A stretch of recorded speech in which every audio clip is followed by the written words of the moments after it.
আজকে বলিউডের তরফ থেকেও একটা টিজার আনা হলো আর বাংলার তরফ থেকেও একটা টিজার আনা হলো। ভাই, হাড্ডাহাড্ডি লড়াই চললো। আলটিমেট আমার কাছে কোনটা সেরা? আমি তো অবশ্যই বরবাদকে এগিয়ে রেখেছিলাম সকাল থেকে, কিন্তু দুটো টিজার যদি কেউ দেখেও, একজন সাধারণ দর্শক যারা ধরো মানে যে ধরো হ্যাঁ শাকিব খানকেও চেনে, সালমান খানকেও চেনে, তাকেও যদি তার সামনেও যদি সিকান্দারের টিজার আর বরবাদের টিজার রাখা হয় না, সে বলবে বরবাদের টিজারটাই ভালো লেগেছে।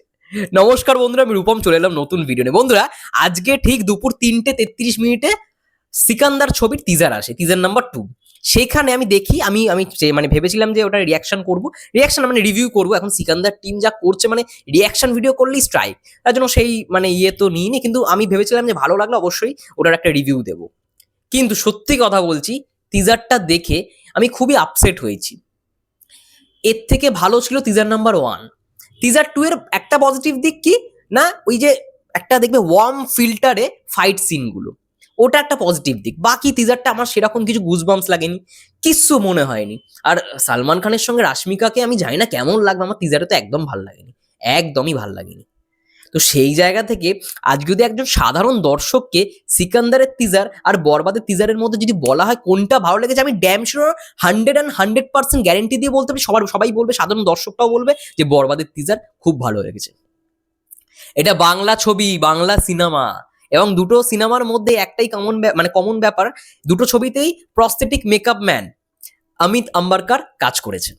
সিকান্দারও কাজ করেছে, আবার বরবাদেও কাজ করেছে। আজকে ভালো মানে তোমরা ভাবো একবার যে সিকান্দার এত বড় বাজেটের ছবি, কিন্তু সেই যেই ফিলটা দিতে পারলো না, কিন্তু বরবাদ ওর থেকেও কম বাজেটের হয়েও আর যে একটা গুজবাম্পস ক্রিয়েট করে দিল সোশ্যাল মিডিয়ায়। শুধু একটাই কথা হচ্ছে, বরবাদ সিকান্দার তো পুরো মানে কোথায় চলে গেছে।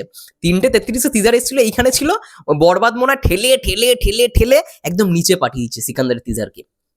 আমি ড্যাম শিওর আজকে তো আমি ট্রেন্ডিং তো বলেই দিই সোশ্যাল মিডিয়ায়, ইউটিউবে ট্রেন্ড করবে বরবাদের টিজার, এটাও লিখে দিলাম এসকে ফিল্মসের মানে পক্ষ থেকে বাংলাদেশে। ইন্ডিয়া জানি না কত কি ইয়ে হবে, কিন্তু আমরা চেষ্টা করছি সমস্ত ভাবে জিনিসগুলোকে শেয়ার করার। এবং আমি তো প্রায় আমার 20 থেকে 30 বার দেখা হয়ে গেছে টিজারটা, আমার এত ভাল লেগেছে বরবাদের টিজার। আমি সত্যি কথা বলছি, তুফানের মানে তুফান যখন বেরিয়েছিল, তুফানের যখন টিজার বেরিয়েছিল, আমি বারবার চালিয়ে দেখছিলাম, আমার এত ভাল লেগেছিল। তুফানের পরে যদি কোনো টিজার এসে থাকে তাহলে অবশ্যই বলবো হচ্ছে এই টিজারটা, বরবাদের টিজারটা মাইন্ড ব্লোয়িং। ভাই, মেহেদী হাসান হৃদয় ভাই জাস্ট দেখিয়ে দিয়েছে, এই মানুষটাকে নিয়ে কিছুদিন আগে সমালোচনা হচ্ছিল, এটাই তার ক্যালমা। আমরা আগে থেকেই জাজ করে ফেলি, এটাই ভুল। আমি বলেছিলাম না টিজার আসুক, একটু দাঁড়িয়ে যাও, সবাই মাথায় তুলে নাচবে, ঠিক তাই হবে আজকে থেকে। সিকান্দারের সঙ্গে জাস্ট তছনছ করে দিয়েছে বরবাদ, সিকান্দারকে বরবাদ করে দিয়েছে। বরবাদের টিজার সিকান্দারকে বরবাদ করে দিয়েছে। এর থেকে মানে কি বলবো, একজন বাঙালি হিসেবে আর কি ভালো বিষয় হতে পারে। কোথায় ছিল সিকান্দারের টিজার? সবাই এক্সাইটেড ছিল 2 মেগাস্টারের টিজার আসবে। আর যদি কোনো সাধারণ দর্শককেও বলা হয় যে দুটো সিনেমার টিজারের মধ্যে কোনটা তোমার ভালো লেগেছে, বরবাদ তো নাম আসবেই আসবে সবার প্রথমে, আমি গ্যারেন্টি দিয়ে বলতে পারি। হ্যাঁ, হয়তো আজকে মেগাস্টার সালমান খানের ফ্যান ফলোয়ার্স অনেক, তারা হয়তো সেই জিনিসটার ভিউয়ারশিপ অনেক বেশি দেবে, অনেকে সেটাকে নিয়ে কথা বলবে, হোক না, কিন্তু আমি একজন অ্যাজ আ ফিল্ম লাভার আমি বলবো আমার বরবাদটাই ভালো লাগে, একদম হনেস্টলি। আমি সাকিব ভাইয়াকে নিয়ে বেশি ভিডিও করে বলি, মানে সাকিব ভাইয়া সাকিবিয়ান বলে আমি কখনোই এটা বলবো না যে বরবাদের টিজার সবসময় ভালো, বায়াসড হয়ে বলবো না, আনবায়াসড হয়েই বলছি সিকান্দারের টিজার আমার কিন্তু পার্সোনালি একদম ভালো লাগেনি, একদম ভালো লাগেনি।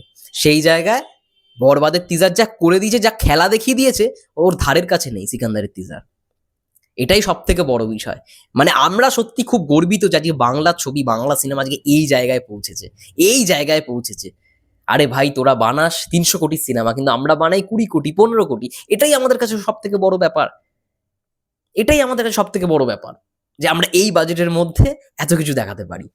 যাই হোক, তোমাদের কি মন্তব্য অবশ্যই কমেন্ট করে জানাতে পারো। ততক্ষণ সবাই ভালো থেকো, সুস্থ থেকো। ফেসবুক পেজ থেকে যারা দেখছো প্লিজ পেজটাকে ফলো করে দিও, ইউটিউব চ্যানেল থেকে যারা দেখছো প্লিজ চ্যানেলটাকে সাবস্ক্রাইব করে দিও। সবাই ভালো থেকো, সুস্থ থেকো, দেখা হচ্ছে next video. Tata, take care, by.